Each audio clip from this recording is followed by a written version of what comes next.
How's it going, guys? Messy Llama here. Welcome back to another video. Today, guys, I'm going to be going over my tips and tricks and beginner's guide in Path of Titans.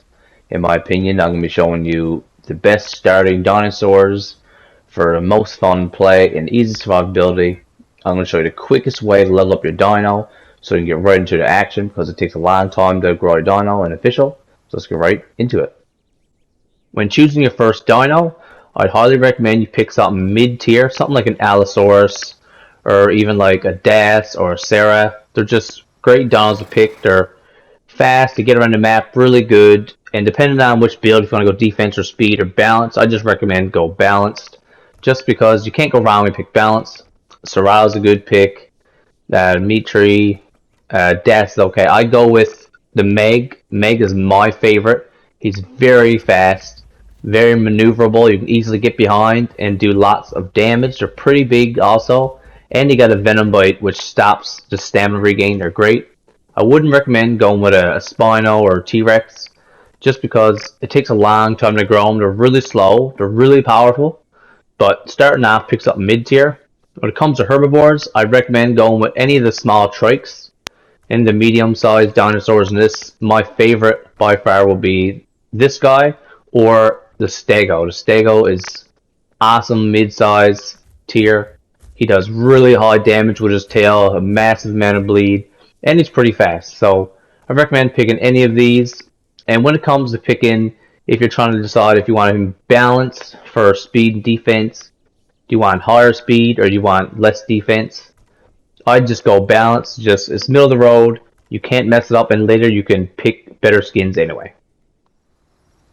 So once you pick your character, you're going to go straight to a home cave, which will give you a bunch of free experience when you enter and interact with your home cave. And then you want to go to a waystone. Same thing, bunch of free experience, and you can actually summon your friends to you through these green waystones. Other caves, like this central one here, is pretty dangerous at the top of the lake. A lot of people just camp the caves and kill you, so avoid the ones center of the map, and you're going to want to go to the caves at around the perimeter or the edges of the map. It's the most safe. These blue stars you see on your map are just objectives you will travel to, and you will gain 30 seconds of growth on arrival, and you'll gain new quests for finding the certain areas.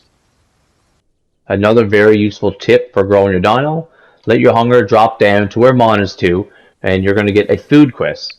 Now, this food quest is going to mark the nearest piece of food for you when you're a juvenile, and after completing this and filling up to where your food is, you're going to get a free quest and 50 gold. So just let your food get down and get the free experience, guys.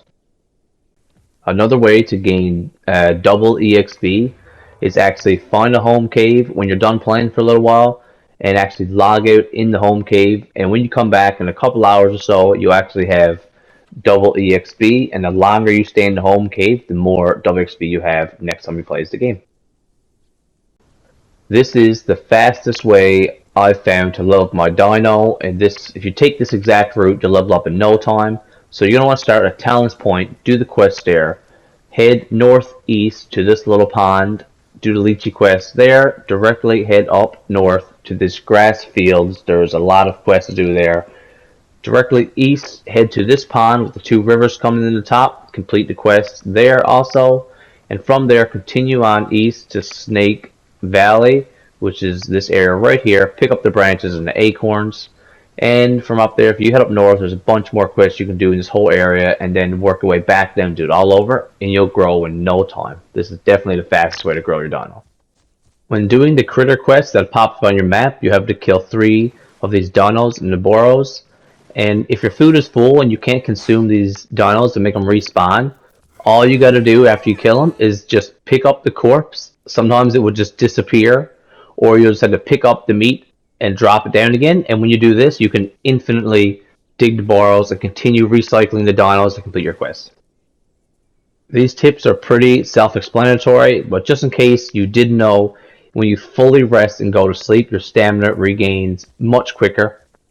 And also, if you go to a pond, it'll say the percentage of water remaining, and after you drink it down, it will actually lower the quality, and eventually you will run out of water to drink. And here's my last and final tip, guys. If you end up killing an adult dino, if you actually go to the body, it will say that you can actually pick up a trophy. And with this trophy, if you return it to your nearest home cave, any home cave that's near you, you will get 3 minutes of growth, which is, I believe, 3/4 of a bar. So hopefully, if you're lucky enough, you can just come across a dino, and maybe if he's adult, he might just give this to you anyway. So, guys, if you like this video, don't forget to like and maybe subscribe, and tell me what your favorite dinosaur is in this game. And I'll see you guys in the next video. Peace.